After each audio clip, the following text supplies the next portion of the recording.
Madame la Présidente, Madame la Ministre, Monsieur le Président de la Commission des Finances, Monsieur le rapporteur, chers collègues, ce texte est la poursuite de la politique menée par le gouvernement et la majorité pour restaurer l'attractivité financière de notre pays, qui avait dégringolé dans les années suivant la crise financière de 2008.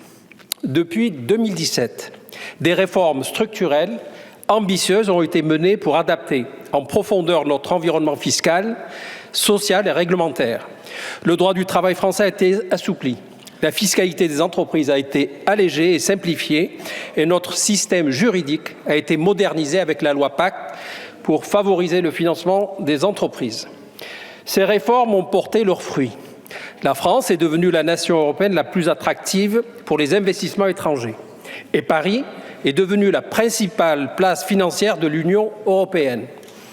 Le rétablissement de l'attractivité financière de notre pays s'est traduit en actes.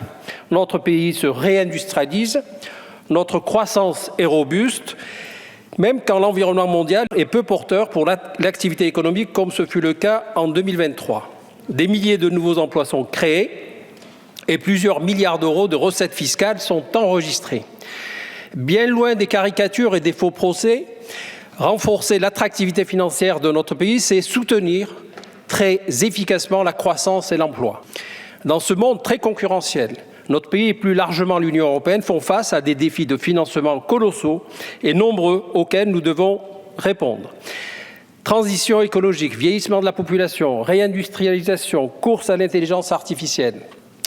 Ce texte doit tout d'abord permettre de renforcer les capacités de financement des entreprises depuis la France. Dans ce sens, il est proposé de simplifier la procédure d'augmentation du capital social et de faciliter l'accès boursier aux entreprises, notamment les PME et ETI, en ouvrant la possibilité de recourir à des actions de préférence à droit de vote multiple dans le cadre d'une opération d'entrée en bourse. Contrairement à ce qui a pu être affirmé en première lecture dans cet hémicycle, cette mesure permettra de protéger les fondateurs qui souhaitent introduire leurs entreprises en bourse, mais qui ont peur d'en perdre rapidement le contrôle. Ce texte entend également faciliter la croissance à l'international des entreprises françaises en proposant la dématérialisation des titres transférables. Enfin, ce texte se donne pour objectif de moderniser les instances de gouvernance d'entreprises en proposant diverses mesures qui faciliteront leur numérisation. Toutes ces mesures vont dans le bon sens. Elles vont permettre de renforcer concrètement la compétitivité réglementaire de notre pays par rapport à nos principaux concurrents et donc d'accélérer notre capacité à mobiliser plus largement des capitaux. Une condition essentielle pour assurer l'avenir de notre pays tant les défis de financement sont nombreux. Le groupe démocrate votera donc pour l'adoption définitive de cette proposition de loi. Je vous remercie.